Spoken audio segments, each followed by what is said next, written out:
menjatuhkan sanksi peringatan keras terakhir kepada Hasyim Asyari.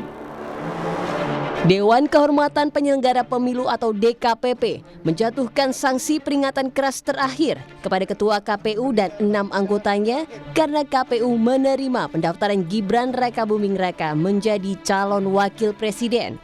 Soal putusan DKPP ini, Cawapres Gibran mengaku sudah mengetahui hal ini dan menjawab dengan singkat bahwa pihaknya akan menindaklanjuti.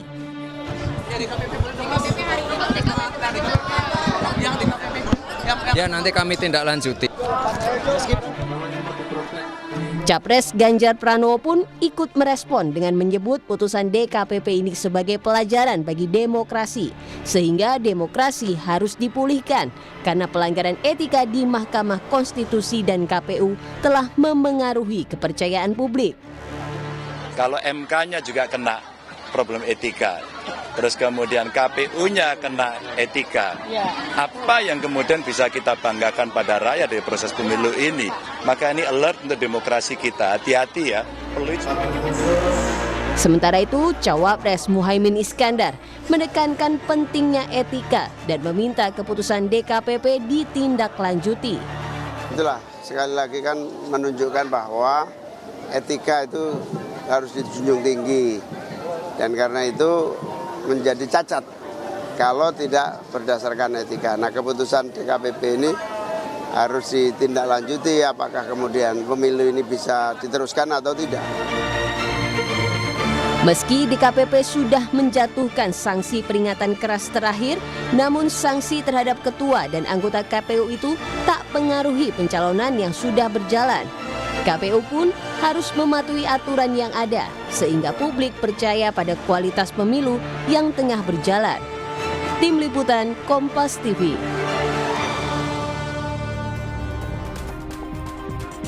Komisi Pemilihan Umum melanggar etik saudara lantaran meloloskan Gibran menjadi cawapres. Dewan Kehormatan Penyelenggara Pemilu pun menjatuhkan sanksi peringatan keras terakhir kepada Ketua KPU dan 6 anggotanya. Lalu apa dampak dari sanksi ini? Kita bahas bersama dengan dosen pemilu dari Fakultas Hukum Universitas Indonesia, Mbak Titi Anggraini yang telah bergabung bersama kami di Kompas Malam. Salam sehat, Mbak Titi.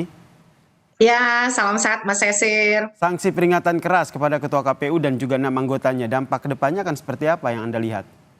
Ya, tentu saja kontroversi dan spekulasi akan bergulir terus ya Mas Esir ya. Yang pertama, ini akan mempengaruhi kepercayaan publik terhadap penyelenggara, proses penyelenggaraan, dan tidak mungkin, bukan tidak mungkin, akan berlanjut terus terhadap hasil pemilu. Karena memang diawali dengan kontroversi, lalu bergulir terus juga, dengan kontroversi-kontroversi lainnya. Jadi putusan DKPP ini pada poinnya adalah menyatakan tindakan KPU yang menerima pendaftaran tanpa terlebih dahulu melakukan perubahan terhadap peraturan KPU tentang pencalonan presiden wakil presiden, yaitu peraturan KPU nomor 19 tahun 2023, itu menyalahi prinsip kepastian hukum, dan juga tindakan KPU yang mengeluarkan berita acara tanda terima pendaftaran bukan pada saat pendaftaran dilakukan, melainkan setelah pendaftaran dilakukan, itu dianggap sebagai tidak profesional. Jadi dalam hal ini DKPP menyoroti soal pelanggaran prinsip kepastian hukum dan profesional terkait dengan tata kelola hukum administrasi tahapan pemilu yang dilakukan oleh KPU. Dan ini bukan tidak mungkin, lagi-lagi ya, selalu punya celah untuk kemudian diikuti tereskalasi oleh langkah-langkah hukum berikutnya. Nah, ini yang jadi pertanyaan saya selanjutnya, karena kalau kita lihat ini kan sanksi peringatan keras gitu. Nah, publik ini menangkapnya seperti apa nih sanksi peringatan keras? Ini nanti efek kelanjutannya bagaimana begitu? Ya, jadi Mas Yasir, putusan DKPP itu final dan mengikat ya. Dia langsung dilaksanakan begitu. Karena hal ini putusannya hanya peringatan keras terakhir, jadi yang melaksanakan adalah internal KPU. Nah, kalau Pak Ketua keberatan, maka dia bisa mengajukan gugatan atau permohonan di Pengadilan Tata Usaha Negara. Jadi terkait dengan putusan ini, memang ini aneh. Jadi menurut saya DKPP itu inkonsisten dan tidak tegas. Anehnya kenapa, Mbak? Ya, inkonsistennya karena Mas Yasir, ini bukan putusan peringatan keras terakhir yang pertama. Jadi ini peringatan keras terakhir yang beranak pinak. Kalau kita baca KBBI, Kamus Besar Bahasa Indonesia, terakhir itu kan artinya paling ujung, paling terakhir Mm-mm. ya. Sebelumnya, Ketua KPU itu juga sudah mendapatkan peringatan keras terakhir bulan April 2023 dalam kasus yang dilaporkan oleh Hasnaini. Lalu kemudian mendapatkan juga peringatan keras terkait dengan pelanggaran pencalonan keterwakilan perempuan di bulan Oktober 2023. Sekarang ada lagi peringatan keras terakhir yang kedua. Jadi ini pangkat 2 nih. Mm-mm. Jadi dalam hal ini bagi saya sih inkonsistensi DKPP ini justru kontraproduktif bagi penegakan etika, terutama dalam Mm. lingkungan yang sadar etikanya kurang. Karena Untuk apa? Tidak ada implikasi yang memberi efek jera. Efektif Oke. remedinya itu nggak ada, Mas Yasir, begitu ya. Karena jabatan tidak terganggu, lalu kemudian otoritas kewenangan tidak terdampak apapun, ini sangat berbeda dengan pemilu periode sebelumnya. Kalau kita ingat kasus pada Pak Arief Budiman, walaupun dulu pelanggaran etikanya kontroversial karena mengantarkan kolega yang mendaftarkan gugatan ke PT UN, tetapi kata DKPP karena dia kembali melakukan pelanggaran etik, maka dia diberhentikan dari jabatan ketua. Nah, Nah ini ini pelanggaran. kemungkinan ada tidak? Ada akhirnya ini kan seperti kata Anda tadi ini peringatan terakhir kuadrat begitu. Ada tidak nanti kemungkinan DKPP akan menjatuhkan hukuman seperti itu? Ya, bergantung Diberhentikan? ada pengaduan baru, Mas Yasir. Jadi, kalau putusan yang sekarang itu istilahnya sudah implemented gitu ya, dia sudah dapat peringatan keras terakhir. Tetapi sampai kepada pemberhentian dari jabatan ketua atau Mm-mm. pemberhentian dari jabatan sebagai anggota KPU, pemberhentian tetap, itu bergantung pada harus ada pengaduan baru.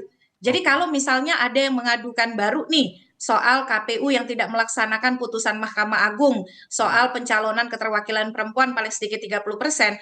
Nah, mestinya kalau itu diadukan dan memang itu pelanggaran berat, ya sangat mungkin ada sanksi yang lebih berat lagi, apakah pencopotan dari jabatan ketua ataukah pemberhentian tetap. Tapi Bersifat memang, akumulatif Mas Yasir, tidak pelanggaran-pelanggaran yang dilakukan ini?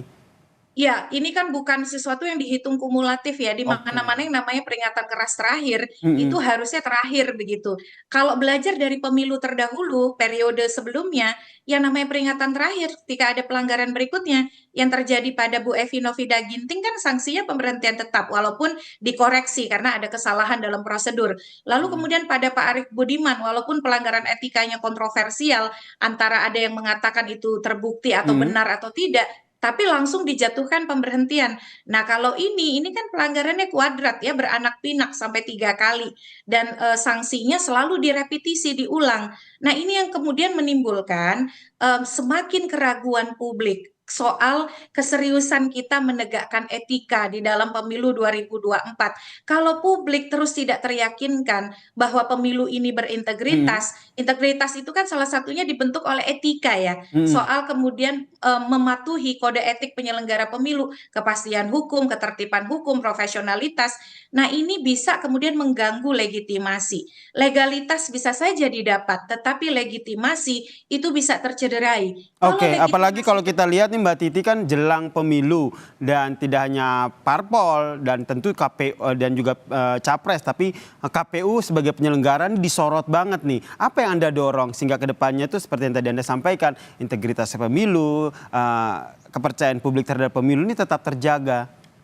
Ya, ini Mas Yasir yakinlah ya perkara-perkara seperti ini tuh dicatat dan dikumpulkan terus oleh para pihak. Sangat mungkin nanti akan bergulir bahkan kepada perselisihan hasil pemilu di Mahkamah Konstitusi. Oleh karena itu KPU menurut saya mendesak untuk segera berbenah diri.